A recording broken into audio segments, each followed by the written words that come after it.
il y a beaucoup à dire. Euh, D'abord, avant de rentrer dans le détail, on parlait de réparation, de responsabilité, euh, débat complexe.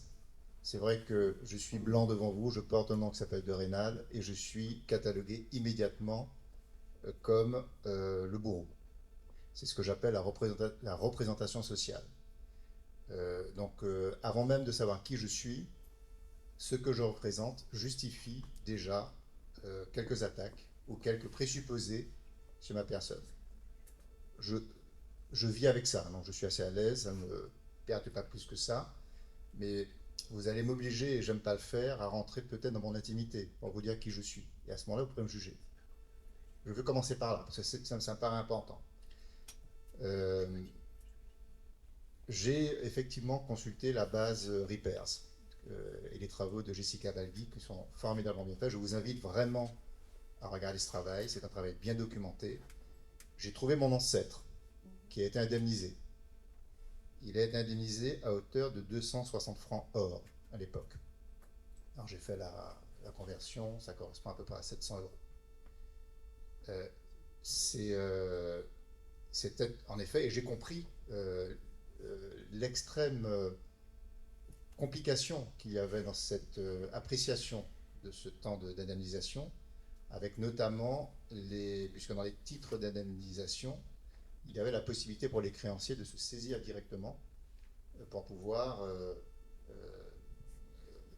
on va dire, se servir pour pouvoir traiter les dettes qui concernaient les exploitants. Et d'ailleurs, une grande partie de ces indemnités sont reparties sur la façade maritime, Nantes, Bordeaux, La Rochelle. Et c'est aujourd'hui là que se trouve l'argent des indemnités en réalité, essentiellement.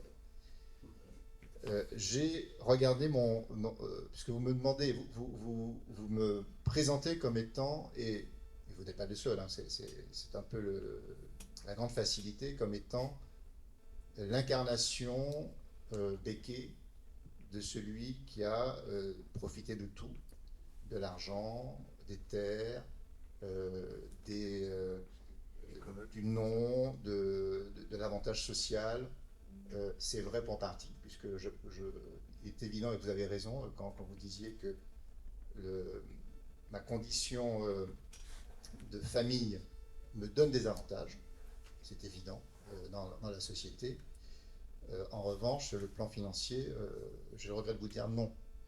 Euh, j'ai remonté les générations jusqu'à euh, le, le, mon ancêtre qui a été indemnisé.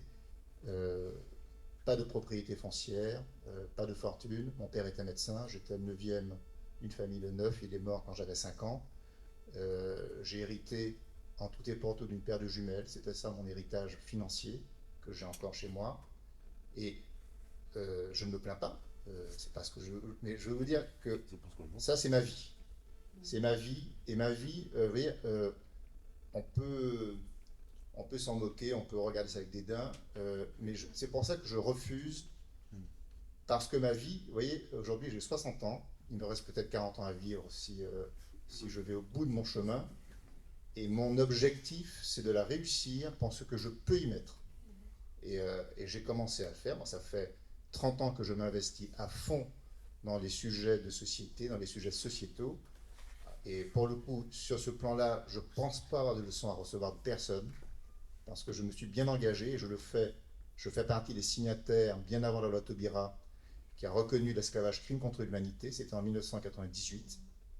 Je fais partie de toutes les réflexions auprès de Serge Romana, auprès de tous ces gens-là qui, je trouve, font un travail contestable mais honnête, en tout cas dans la volonté, et je suis à la recherche de solutions. Donc, je ne veux pas être stigmatisé pour ce que je représente, parce que un des sujets que je combats, c'est cette représentation sociale qui fait qu'avant même de savoir qui je suis, du fait que je suis blanc, que je m'appelle de Rênal, eh bien, j'incarne le mal absolu. Eh bien, ça, je ne veux pas. Je suis désolé, on a le droit, hein, vous avez le droit, et c'est tout à fait respectable, mais moi, j'ai le droit de le refuser aussi. Je comprends les travaux de psychologie, ils sont tout à fait fondés. C'est ce conflit qu'il y a entre la vision systémique et la vision individuelle. Donc, ce n'est pas l'un qui se pose à l'autre, mais c'est l'un et l'autre. il est évident qu'il y a cette réalité sociologique, sociale des choses, mais il ne faut pas minorer pour autant le rôle que chaque individu peut jouer dans le système. Moi, je ne peux pas jouer sur le plan collectif. Moi, ma seule marge de manœuvre, c'est qu'est-ce que je fais concrètement en sortant d'ici. C'est ça, donc, et je ne veux pas m'exonérer de cette responsabilité personnelle. Comprenez bien. Et là, j'essaye, moi, d'assumer mes responsabilités, et encore une fois, jusqu'à présent, je les ai assumées. Sur le plan des responsabilités collectives de l'esclavage, alors là, je vais peut-être laisser, quand je ne vais pas rentrer dans le débat, mais quand je regarde avec un peu de hauteur euh, tout, tous les maillons qui ont œuvré pour que le système soit ce qu'il fut, eh bien, la réparation doit impliquer beaucoup de monde. Elle doit impliquer les vendeurs africains d'esclaves, elle doit impliquer les commerçants qui faisaient trafic d'esclaves, elle doit impliquer à ce moment-là les colons de l'époque qui exploitaient effectivement les esclaves, elle doit impliquer la France qui en a fait un système, etc. Donc voilà le. Donc si on rentre dans ce débat-là, il faut avoir l'honnêteté de mettre au même niveau tous ces agents et n'en exclure aucun. Mm. Ça, c'est un point important. Oui. Parce que je ne vois pas en quoi on décide que celui que je suis censé représenter, encore une fois, j'ouvre une parenthèse que je referme très vite, je ne parle qu'en mon nom. Je ne représente personne. Contrairement aux représentations sociales qui encore perdurent, il n'y a pas chez les Békés un groupe homogène avec un chef, et puis ça n'existe pas, ça c'est du fantasme. Il y a des individus qui sont pas forcément d'accord sur beaucoup de sujets, qui sont souvent en désaccord entre eux. C'est une réalité aussi. Donc attention à ne pas faire d'un groupe d'individus une communauté homogène, ça n'est pas vrai non plus. Voilà ce que je veux dire un petit peu de manière un peu désordonnée, mais je voudrais vraiment moi, le petit malaise que j'ai là aujourd'hui devant vous, et encore une fois, je ne veux pas fuir, je ne fuirai jamais le dialogue, mais je ne veux pas qu'on me résume à une étiquette. J'ai écrit un livre qui s'appelle Ubuntu. Ubuntu, vous connaissez ce terme, c'est un terme qui a été utilisé en Afrique du Sud, qui a présidé justement aux commissions Vérité et Réconciliation. Et je pense que Nelson Mandela et Desmond Tutu, avec Frédéric de Klerk, ils étaient trois, il ne faut pas oublier, oui, ont eu cette vision formidable. Ils ont tenté quelque chose. Est-ce que ça aboutit in fine? Ça, l'histoire le dira. En tout cas, pendant le temps de l'exploration de cette approche, il y a eu une volonté humaniste hors norme, avec son impulsion de Desmond Tutu et de Nelson Mandela, de dire il faut que les parties en conflit se parlent et se parlent en vérité.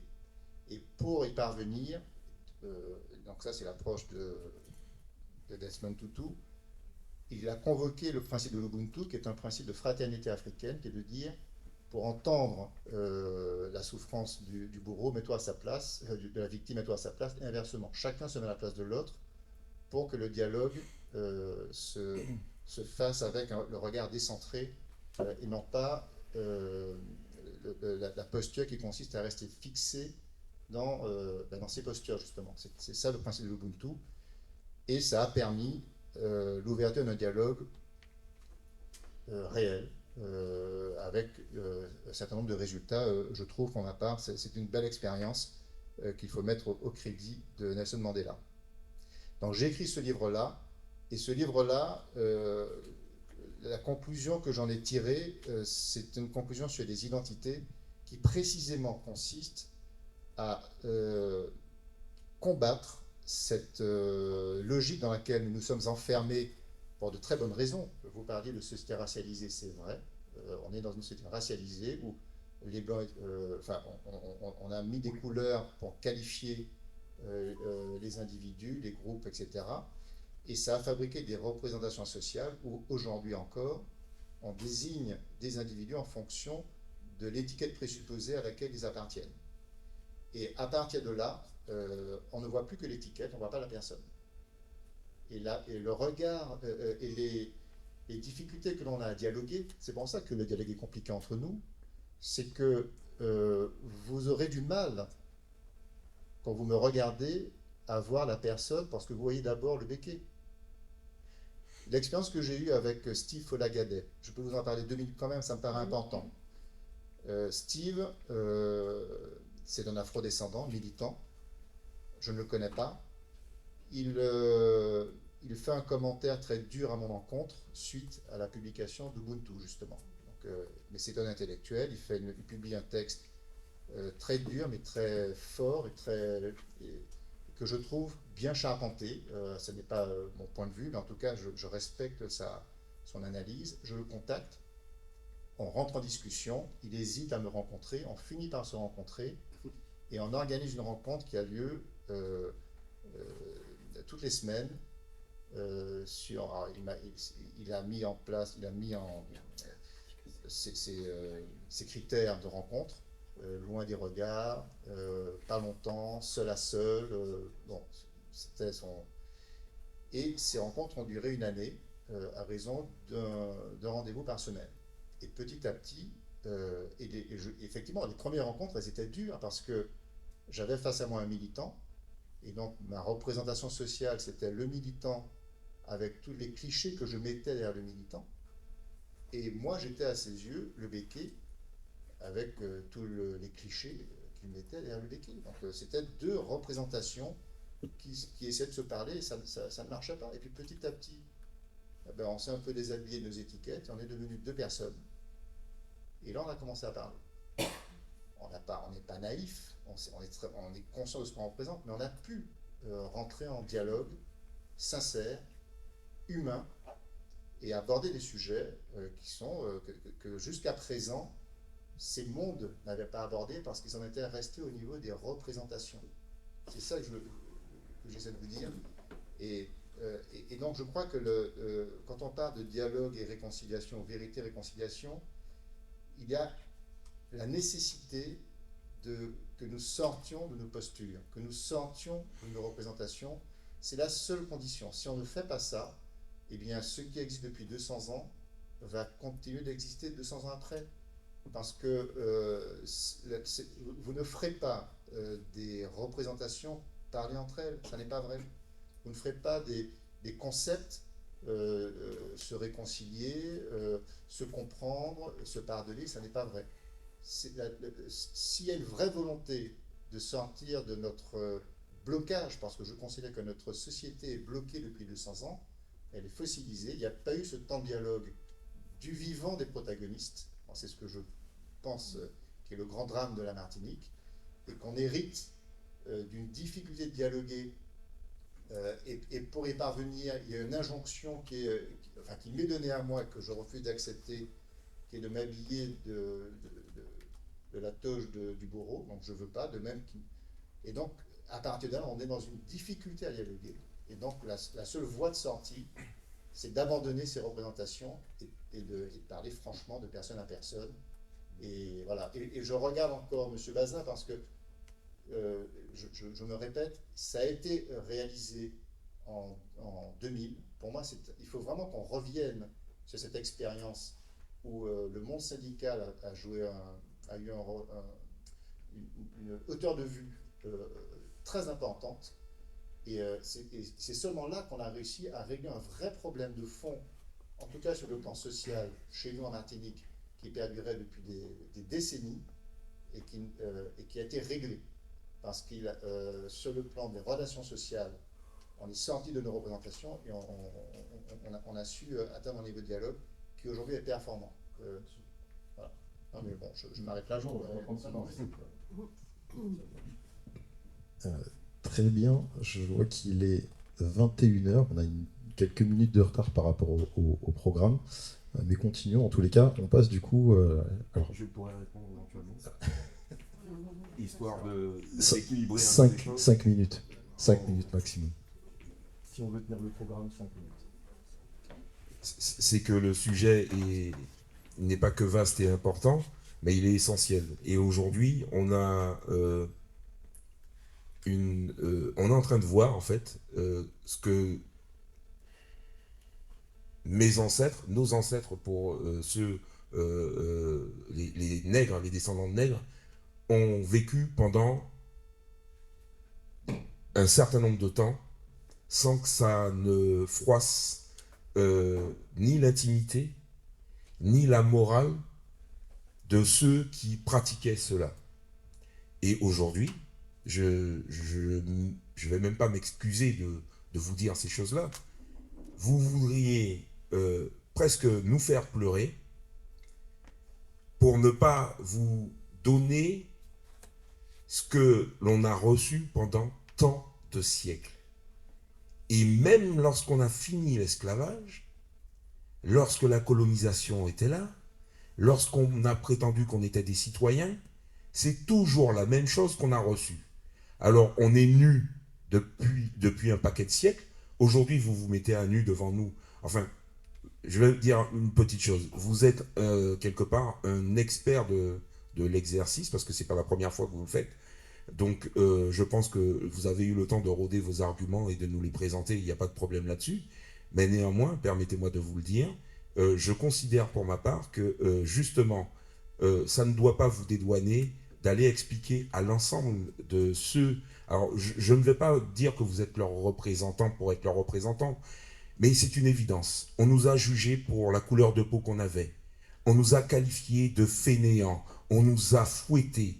On a fait tant de choses avec nous qu'aujourd'hui, vous avez du mal, justement, et je reviens à l'exemple pris quand il est question de victimes, par exemple, de viol, pour le coup, je me dis, vous n'avez encore pas fait cet exercice comme quoi que vous êtes effectivement, enfin vous, pas vous, monsieur de Rênal, mais dans l'ensemble d'une majorité, tous ceux qui ont agi dans cette période et qui ont vécu une forme d'opulence du système colonial, vous n'avez toujours pas fait cet exercice de vous regarder en face et de vous dire, mais en réalité, voilà qui je suis. À nous, on a une injonction, quelque part. Et on a un devoir de nous souvenir, parce que, quelque part, au fond de nous, c'est ancré. On a besoin de savoir qui nous sommes pour pouvoir justement avancer. Et visiblement, il y a un déni de votre part. Là, alors moi, c'est mon interprétation. Vous m'en faites la démonstration par vos propos. Il y a un déni de votre part de reconnaître que, même si elle est... Pour combien vous avez dit 247, c'est ça à peu près 700 euros. On n'a toujours rien reçu. Nous. Je le redis, on n'a toujours rien reçu. Alors j'ai bien compris que le système en a profité à bien d'autres, pas que vous, mais simplement il y a cette petite chose qu'il faudrait garder au fond de ce que vous êtes en train d'évoquer, c'est que malgré tout, et peu importe ce que vos ancêtres auraient pu recevoir, vous étiez peut-être les moins bien lotis dans le tas de ceux qui en ont profité. Et vous avez raison, Madame Cotias, de dire que une bonne partie se trouvait ici, de gens qui n'ont jamais connu nos territoires, mais qui ont profité pleinement. L'État a sa part de responsabilité, parce que l'idée de se dire que, tiens, en fait, il y a une transposition où on va simplement vous enlever le contrat commercial que vous aviez pu avoir avec tant d'esclaves, on va le récupérer, comme ça, nous aussi, on va en profiter pour pouvoir créer une richesse. Parce que, visiblement, vous ne contentiez plus l'État, vous ne pouviez peut-être pas leur donner ce qu'ils voulaient, justement, pour peut-être créer la République qui naissait. Toujours est-il que c'est toujours les mêmes qui ont payé. Et aujourd'hui, par votre expression, et je le vois aussi par ce que j'entends, les réactions, je me dis que vous n'avez toujours pas fait cet effort-là de vous dire que dans la position que je suis, avec le culot, je viens dire aux gens, mais arrêtez de me regarder comme si j'étais un bourreau.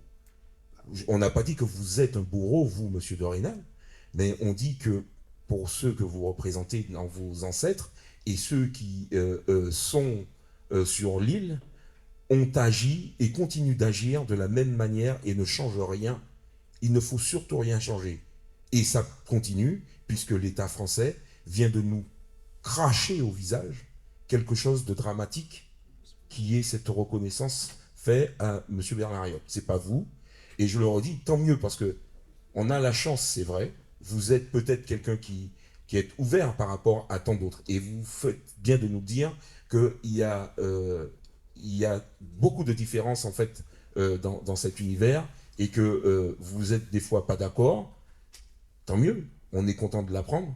Maintenant, il faut que les autres, ils arrivent à franchir ce cap-là et de se dire, en réalité, on a une posture qu'on ne veut toujours pas admettre, ce qui nous empêche de passer aux réparations réelles, ce qui nous empêche, alors dans les réparations réelles, il est évident qu'il y a une part symbolique, il y a un certain nombre de choses.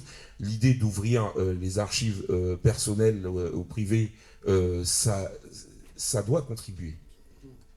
Alors, je m'en arrête là, comme ça. Non, je m'en arrête là et on aura la suite. Je sais pas si quelqu'un veut rebondir. Non. Du coup, ce que je vous propose, beaucoup de choses ont été dites. Alors, j'ai vu que le public a beaucoup réagi aussi. Du coup, même si on est un petit peu en retard sur le planning, je vous propose qu'on passe du coup aux questions-réponses. Si les personnes du public ont l'envie de poser des questions. Je suis aussi afro-descendant. J'ai milité pour la loi Taubira. Mon père a encore plus milité pour la loi Taubira. Il est même un des principaux, je crois, une des voix les plus connues dans la militance pour cette loi. Et je me considère aussi comme fanonien, on dit de Fanon. Voilà, voilà la position d'où je parle, puisqu'on... Excusez-moi, c'est très clair, parce que si votre père était quelqu'un d'important, vous pouvez le nommer peut-être. Non, je ne veux pas, parce que c'est pas la peine. Du coup, Non, je veux pas que ça... autorité un peu bizarre. Je veux pas que ça déforme mon propos, je pense pas, si vous voulez. Alors, je voudrais défendre les termes choisis pour cette conférence, dialogue et réconciliation. Dialogue, donc je pense aussi qu'effectivement, je m'attendais à un dialogue et pas à une mise en accusation, mais je trouve tout de même que M. de Renal qui est là, il a dit qu'il pouvait se sentir mal à l'aise, et je le comprends, parce que je trouve qu'il y a des termes assez durs qui ont été utilisés, et c'est pas la peine dans le cadre d'un dialogue. Et puis je voudrais défendre le mot réconciliation. Alors je ne crois pas qu'on mette en doute ce mot. Je l'ai vu beaucoup utilisé dans des contextes géopolitiques. La réconciliation franco-allemande, la réconciliation effectivement en Afrique du Sud. Je ne vois pas ce qu'il a de mal ce terme, et je ne vois pas en quoi c'est une injonction. Et je voulais, puisqu'on a parlé du dictionnaire, lire la définition de la réconciliation chez Littré. Alors chez Littré, il y a toujours de magnifiques citations, et cette belle citation, je dis, chez les Malais, où la réconciliation n'est pas établie, celui qui a tué quelqu'un, sûr d'être assassiné par les parents ou les amis du mort, s'abandonne à sa fureur, blesse et tue tout ce qu'il rencontre. Ça, c'est Montesquieu dans l'Esprit des lois. C'est-à-dire que si on accule quelqu'un à une sorte de vengeance permanente, eh bien, tout ce qu'on lui laisse comme choix, c'est de se battre jusqu'à la mort, lui aussi. Et quand on propose cette phase de colère, je vous ai entendu, madame, pour cette phase de colère, ça veut dire quoi? Ça veut dire qu'on va repasser dans une phase de colère, de haine, de quoi? Parce que la colère, c'est quelque chose de concret, ça s'exprime par des actes, ça s'exprime par des violences. Est-ce que vraiment il faut passer par là? Est-ce que c'est ce que vous proposez? Et dans le dialogue, je ne suis pas d'accord pour qu'on écrase aussi le public sous des références et sous des titres scientifiques, et qu'on se place comme le sachant avec... je ne suis pas d'accord, je ne trouve pas que c'est un dialogue. La science, il y en a dans tous les sens, il y a des arguments dans tous les sens. Vous dites que quand on interroge les afrodescendants, ils sentent une extrême souffrance. Alors je ne sais pas, je suis peut-être le seul, moi je suis afrodescendant, je ne sens aucune souffrance, j'ai aucun ressentiment. Et si on parle de science, je trouve qu'il ne faut pas utiliser des métaphores. Par exemple, les mots bourreau et victime sont des métaphores. Parce que les bourreaux, c'est quelqu'un qui découpe à la hache un condamné à mort. Là, les béquets, et encore moins les descendants de béquets, ne sont pas des bourreaux. Par contre, c'était des oppresseurs, et qui sont dans un système d'oppression. Oui, il y a un système d'oppression, et il y a la résistance à l'oppression, et il y a la libération de l'oppression. Mais le mot bourreau, victime, pour moi, ça ne va pas. Je ne me sens pas victime, je ne souffre pas comme victime, je n'ai pas envie qu'on m'appelle victime. Non, par contre, je suis descendant de personnes opprimées. Quand on parle de science, et j'en termine là, quand on parle de science, je suis contre cette remontée aux aïeux, parce que personne ne connaît ces aïeux. On ne sait pas de qui on était l'esclave. Dessalines était l'esclave d'un noir, pas d'un blanc. Parmi vos ancêtres, si vous y remontez, vous verrez peut-être des esclavagistes, effectivement, des vendeurs d'esclaves. Je sors de la semaine du cinéma nigérian à Paris, magnifique semaine.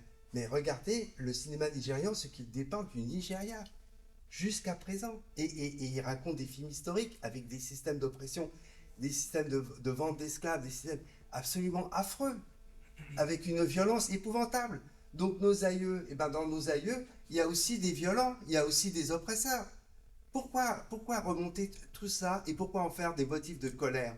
Non, il faut en faire des motifs de paix et de vraie réconciliation. Et merci, Monsieur Renal, d'être venu. C'est courageux à vous. Et je tends la main, pour moi, aux descendants des esclavagistes. Bravo. On continue. Réponse d'abord.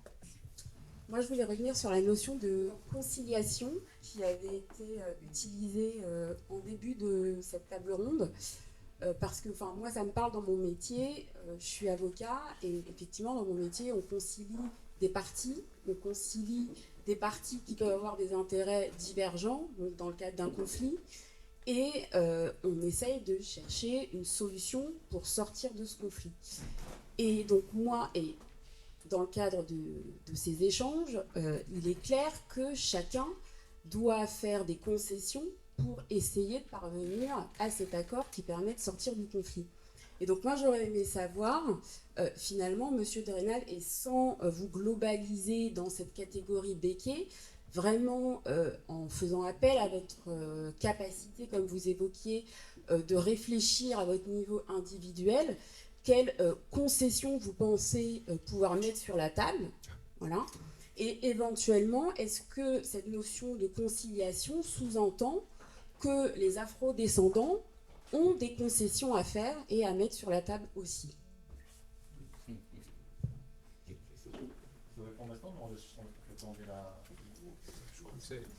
Vous avez essayé de définir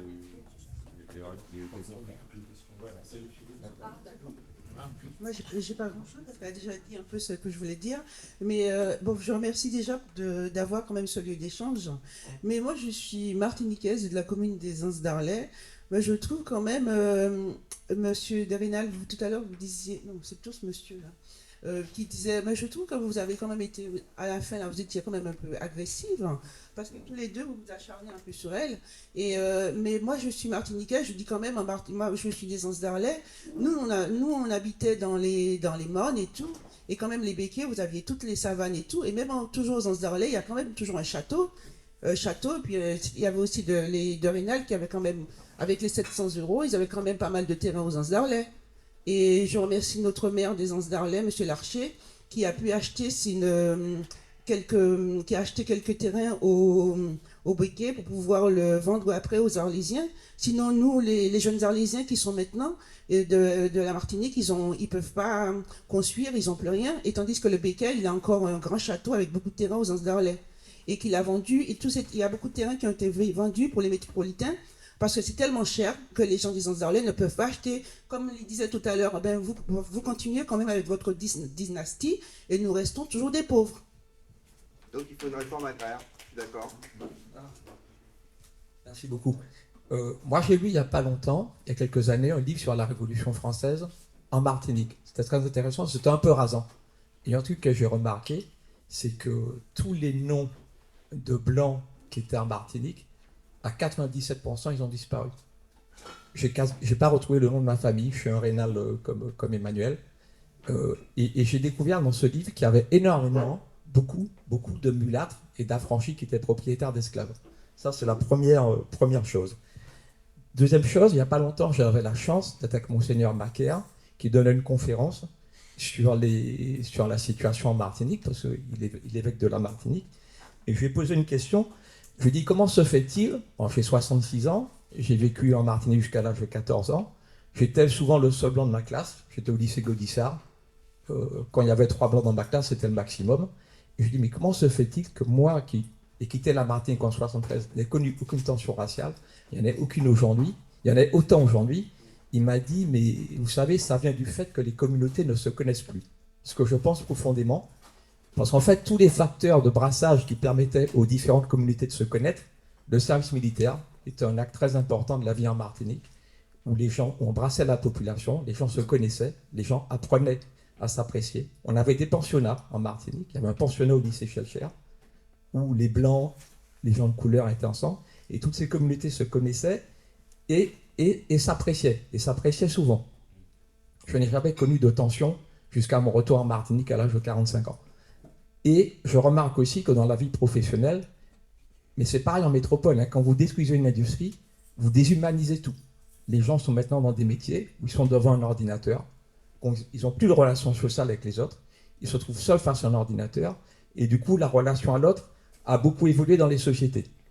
Et je pense que tout ça, c'est un facteur marquant de l'évolution des relations sociales en Martinique. Et Monseigneur Macaire m'a dit, je suis complètement sur ce sujet-là.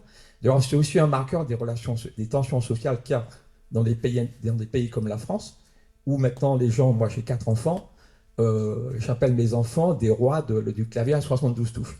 Je suis officier de marine, donc j'ai passé ma vie à manager des gens, et mes enfants ne managent plus personne.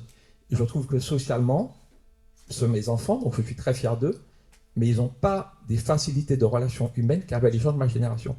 Ce manque de brassage sociétal est très criant en Martinique, parce qu'il y a des tensions qui sont un peu raciales, mais se retrouve aussi dans des sociétés, dans tous les pays industriels, dans tous les grands pays. Vous trouvez ces relations sociales qui sont compliquées maintenant.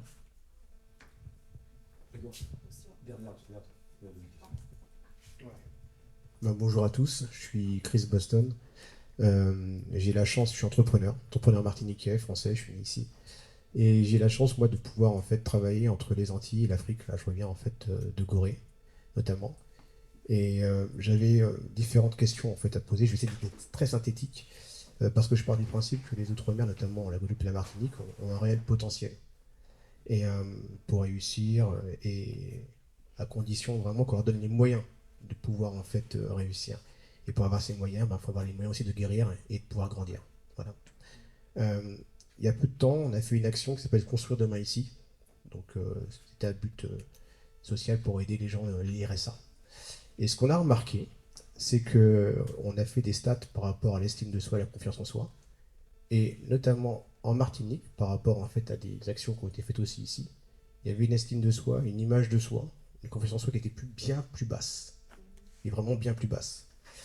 Et la question que je voulais vous poser, c'est dans quelle mesure en fait les héritages de l'esclavage, du post-esclavage, avec ou sans petit trait, et du colonialisme, ainsi que ce qu'on n'a pas parlé, hein, des politiques l'humidum.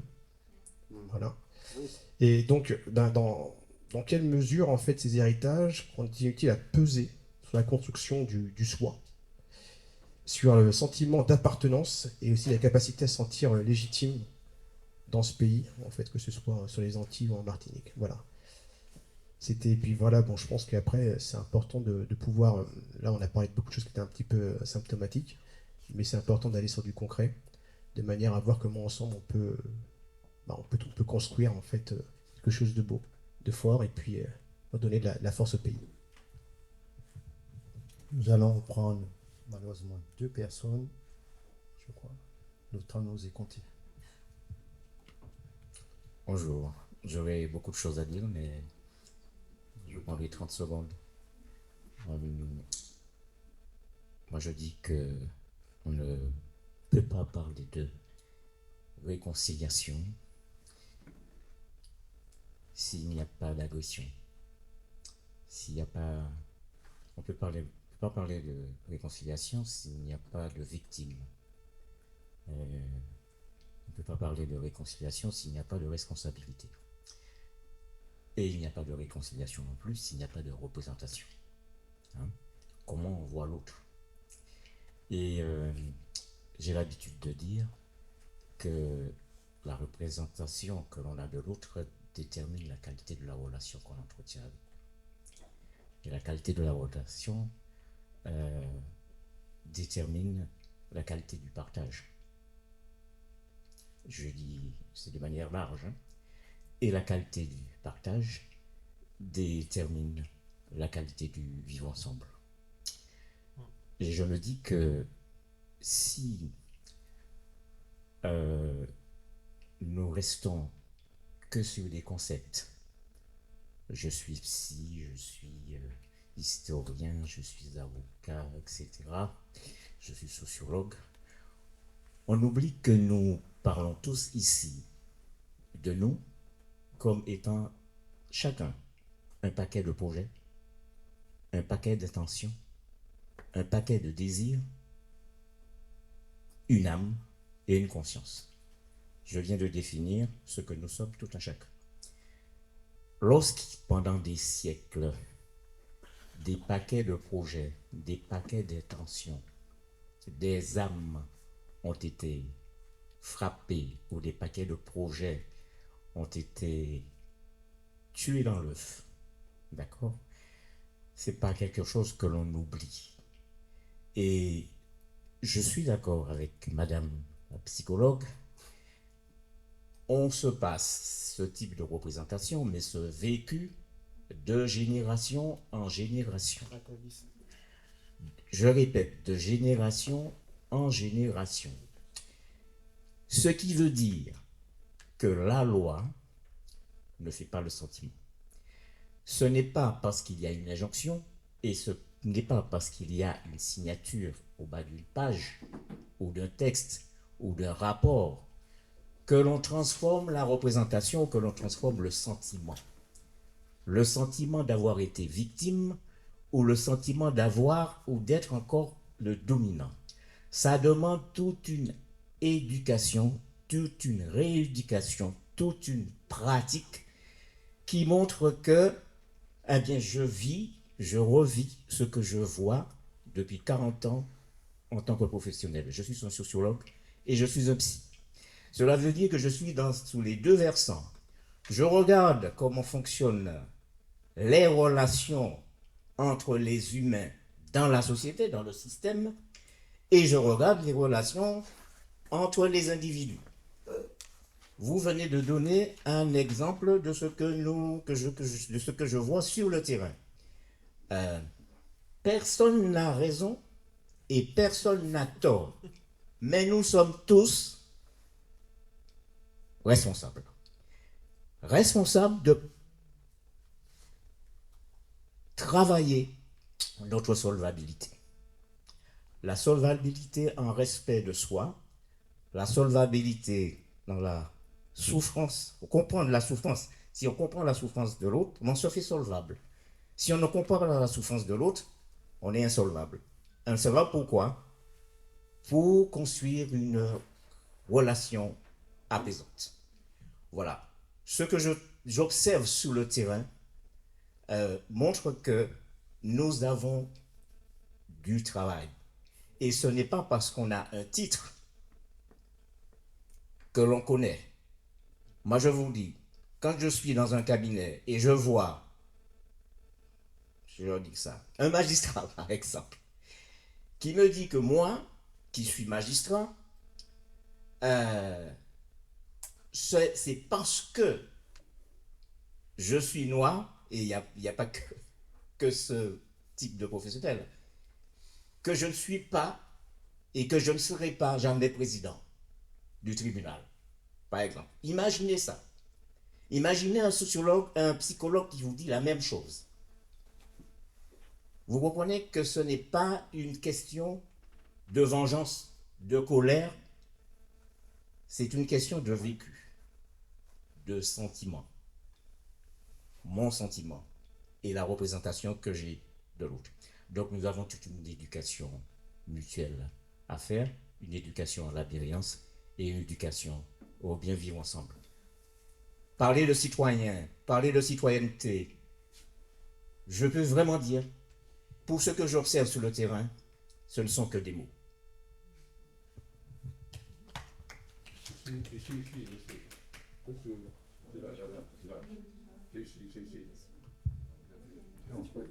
Attendez, excusez-moi, on a dit qu'on prenait deux dernières personnes. Et j'avais dit que c'était monsieur. Vraiment désolé.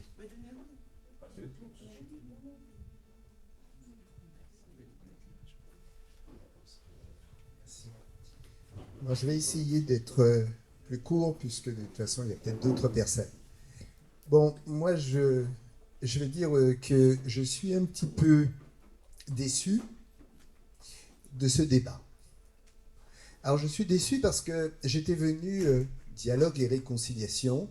J'ai vu qu'on a commencé à s'engueuler sur les termes, et puis à se retrouver, à dire, bon, ben, on est ou esclavagiste, ou on a subi, etc. Et moi, j'aurais peut-être dit, si je devais porter ma pierre au débat, parlons plutôt de résilience. Et posons-nous la question, qu'est-ce qu'on veut faire ensemble? Oui, monsieur Bazin, je comprends très bien que ça puisse vous choquer, mais moi, mais moi, ce que je veux dire, je suis venu ici pour voir, nous avons des parcours différents. Et je rejoins le dernier intervenant, c'est-à-dire qu'on exprime tous notre souffrance. Mais maintenant, il faut savoir la dépasser. Alors, je ne sais pas, je suis ni psychologue, ni rien du tout. Mais si je parle de mon vécu, moi, je suis né en Afrique, de parents martiniquais, je fais de la politique en Martinique, je suis un ancien député européen, je regarde un petit peu tout ça, et j'ai vu les souffrances des uns et des autres. Ce que je veux dire, c'est que si on veut avancer, il n'est pas question de nier une souffrance qu'on a eue. J'ai eu la chance, par exemple, d'échanger avec le président du Bénin, qui est venu en Martinique. Et qui, lui aussi, en venant en Martinique, il sait très bien, et ben effectivement, il a aussi une part de responsabilité. Parce qu'ils ont aussi vendu leurs frères. Et il l'a dit. Maintenant, dans mon sang coule aussi du sang béquet, je suis aussi le fruit du viol. Mais ça s'appelle la résilience. Alors, lorsque j'étais justement à l'Union européenne, j'ai rencontré un grand sage africain, etc. Et je disais, mais comment on avance maintenant?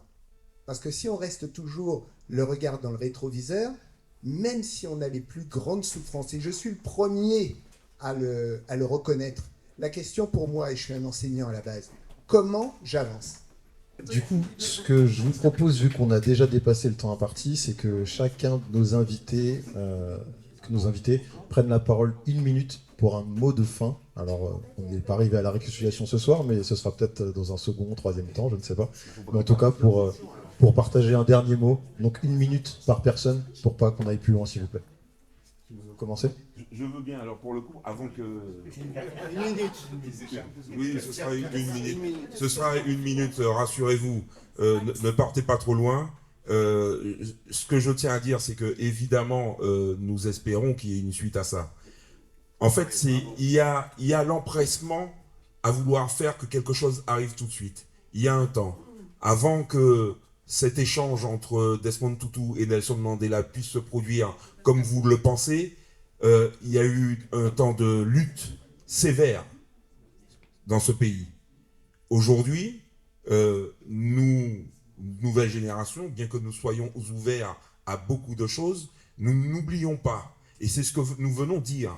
Alors si, pour le coup, certains se trouvent choqués de la chose, je trouve ça un peu dommage. Il faut donner le temps au temps, pour le coup, et il faut aussi nous accorder que en 2 heures, on est incapable de répondre à une forme d'injonction qui viendrait, pour le coup, de la question qui est posée, à savoir où seraient les réponses. Les réponses ne peuvent pas venir de là, surtout lorsque, pour le coup, on sait que le temps est compté, mais on a des gens qui interviennent et qui ne permettent pas, finalement, qu'il y ait au moins d'arriver sur un début de quelque chose. C'était prévu, normalement, au programme. Il y a du travail qui a été fait. Maintenant, en fait, le fait de, justement, pointer du doigt démontre que, dans le jugement qu'on a reçu là, nous aussi, finalement, il y a des gens qui ne sont pas encore prêts. Je vous le dis franchement, je pense que même ceux qui prétendent avancer en disant que je voulais, mais accordez-nous ce temps-là. On va vous expliquer, ça va venir. Rassurez-vous. Merci. Je vous en prie. Oui, en tout cas, merci malgré tout pour ces échanges qui resteront, je pense, importants et qui en appellent d'autres. Donc moi, je suis plutôt content malgré tout, même si tout n'est pas, on va pas régler le problème ce soir, c'est évident. Je retiens quelques... Alors, je ne vais pas répondre à toutes les questions, je n'ai pas le temps malheureusement. Donc, je vais aller directement peut-être à l'essentiel, qui est la question posée par Max Orville sur que fait-on, puisqu'au fond c'est ça la vraie question. Le diagnostic, on peut encore discuter longtemps. Que fait-on? Moi, alors, je n'ai strictement aucune leçon à donner à personne. Je vous dis ma position personnelle et comment je vois les choses. 1. S'engager individuellement dans l'action publique. Ça, c'est ma conviction. Je pense qu'on a tous le devoir d'action dans l'intérêt collectif, dans le monde associatif, dans les projets d'intérêt généraux, etc. etc. Et je prends un exemple très concret. Mon choix de vie a été précisément d'investir une part de ma vie importante dans le champ associatif. Et quel que soit le niveau associatif, ça fait partie. Alors ça peut vous paraître banal, mais je pense que c'est important de sortir de l'entre-soi, du champ d'égoïsme dans lequel la société nous met aujourd'hui.